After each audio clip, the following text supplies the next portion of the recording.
أعوذ بالله من الشيطان الرجيم بسم الله الرحمن الرحيم ثم الصلاة والسلام على أشرف الأنبياء ومرسلين محمد مصطفى صلى الله عليه وسلم.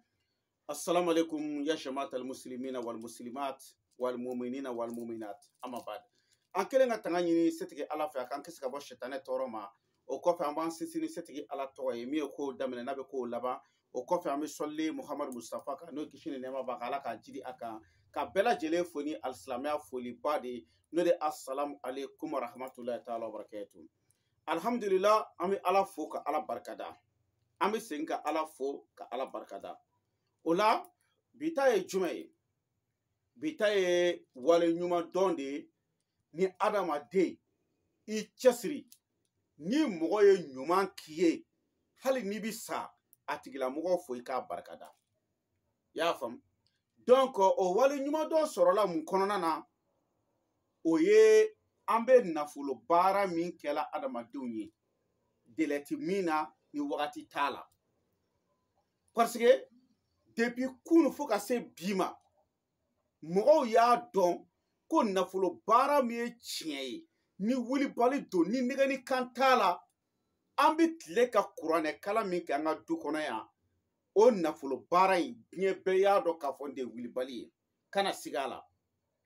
i y'a faamu o nafolo baara in bɛ kɛ cogo di n bɛ segin a kan tuguni anw bɛ jama fara ɲɔgɔn kan an bɛ suratul yasin de kalan siɲɛ 114 ni ye alikuranɛ suratu bɛɛ fara ɲɔgɔn kan a bɛ bɛn sura 114 de ma an fa a n'a mɔkɛ n'o ye Hayidara ye o ko pour que a ka kɛ kusuri ye k'an ka suratul waqiya k'an ka o fara a kan o la suratul waqiya siɲɛ 66 an b'o fara yasini nin kan munna waqiya 66 ni Allahu hindi bɔ a bɛ bɛn 66 de ma i y'a faamu donc mɔgɔ minnu bɛ kuranɛ kala bɛɛ b'a dɔn mɔgɔ kelen tɛ se ka nin kɛ an bɛ mɔgɔw de wele ka bɔ yɔrɔ jan Ala ye seere an bɛ minnu wele olu fana ye seere olu de bɛna nin kuranɛ kala bɛɛ lajɛlen ye minnu ko an k'a k'u ye donc sara kelen tɛ yen k'i b'a di kuranɛ la kuranɛ ka bon sara fɔ ma kuranɛ valeur tɛ maa si bolo k'i bɛ se ka sara dɔ ta k'a fɔ a la n m'a dɔn n'a ye n faamuya o la kuranɛ kana kɔnɔna na sara t'a ni mɔgɔ cɛ i yɛrɛ seko mana kɛ min ye i b'o de di kuranɛ kalannaw ma nka maa man kan ka kuranɛ jasi e k'a jateminɛ yasini bɛ kalan siɲɛ 114 ka suratul waqiya kalan siɲɛ 66 jama de bɛna kalan kɛ dɔw bɛ déplacer ka bɔ fo Dugabugu dɔw bɛ bɔ Kati dɔw bɛ bɔ fo Yirimajɔ yɔrɔ jan mɔgɔw bɛ mobiliw ta ka bɔ yɔrɔ caman ka na kuranɛ kalan in kɛ donc mɔgɔ kan ka kuranɛ i kan ka valeur don a la o de la diɲɛ ko o ko adamaden n'i tɛ se i k'a to yen o ka fisa i k'a fɔ i b'a ko ni kɛ cogoya ni dɔ la quoi donc n'an yasini kalan siɲɛ 114 ka suratul waqiya kalan siɲɛ 66 anw bɛ sagajigi jɛman kelen faga depuis kunu fo bi n y'o de fɔ aw ye sagajigi jɛman tilenya kosɔn an b'a sɔrɔ 15 k'a sɔrɔ ka burusi bilenmaden 129 an b'o minɛ munna 129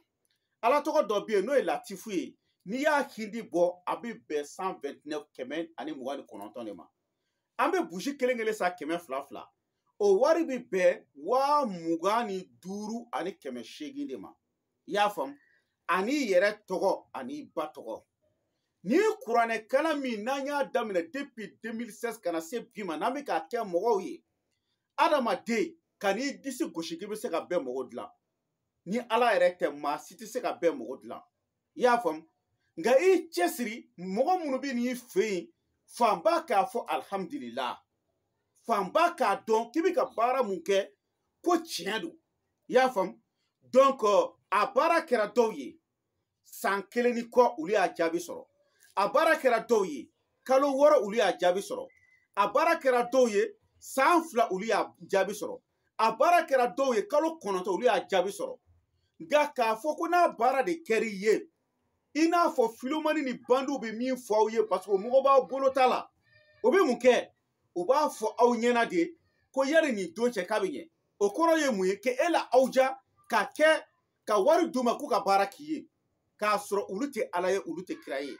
ala de ko kuranɛ kɔnɔ anw tɛ foyi ale ala ka jɔn kɔ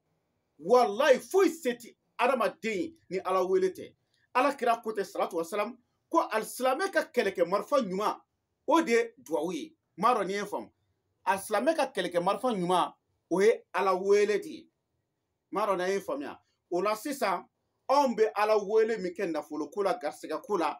o de ye nin ye ka jama fara ɲɔgɔn kan ka yasini kala siɲɛ 114 ka suratul waqiya kala siɲɛ 66 ka sagajigi jɛma 1 fa i y'a faamu ka burusi bilenmaden 129 k'a mɛnɛ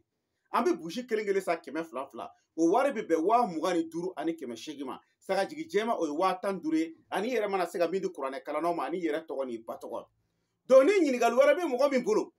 i bɛ se ka n wele n ka téléphone numéro la ne Cheikh Cherif Abdul Aziz Kayidara don ka bɔ Mali la Bamako commune 3 Samé ne Aziz Kayidara ka téléphone numéro o de ye 00223 après 77 90 17 17 00223 après 77 90 17 17 i y'a faamu bon mɔgɔw bɛ ka na bonya k'an ye don o don nin ko in de la walayi bilayi talahi an bɛ liste de b'an bolo a la an bɛ Muhamɛdi fo ka bɔ Amérique a ko ale ye nin kɛ anw bolo k'a bɛ san 1 ni kalo 3 bɔ a ko don min ale bɛ nin nafolo baara ka anw bolo k'ale ni kuranɛ cɛ ale bɛ Amérique kɔnɔ k'ale papier tun t'ale bolo a y'a balimamuso de bila ka na an ka du kɔnɔ an jɛra ka nin kalan in kɛ a ye walahi a warijɛ yɛrɛ dafalen tun t'a bolo a balimamuso ko an ma ko ale y'a ka pari cɛ ko k'a dafa ko ka na nin kuranɛ kalan in kɛ Muhamɛdi an b'a fo k'a barika da a ye bonya min da a balimamuso ma ka n'a di yan vraiment ko balimamuso ye bonya in se a seyɔrɔ la nka sarati ne ni maa cɛw ala wele de don sarati ne ni maa si cɛ i y'a faamu an dan ye ka ala wele anw tɛ ala ye an tɛ kira ye ala de ko an k'a wele ale ala bɛ se ka hinɛ na k'an ka duwawu jaabi donc ni maa min ko jagoya fi n'i ye nin k'i ye i b'i ka nafolotigi ye o tɛ tiɲɛ ye i y'a faamu parce que an tɛ foyi ye ala ka jɔn kɔ fɔ alu lima yurid fɛn min ye ala jɛ ala b'o de kɛ ala y'a fɔ kuranɛ kɔnɔ a ko zalika fadilila yuti man yasha wala zul fadl azim ale ala ka fisabatiya ale ala b'a da ka jɔn ma jɔn min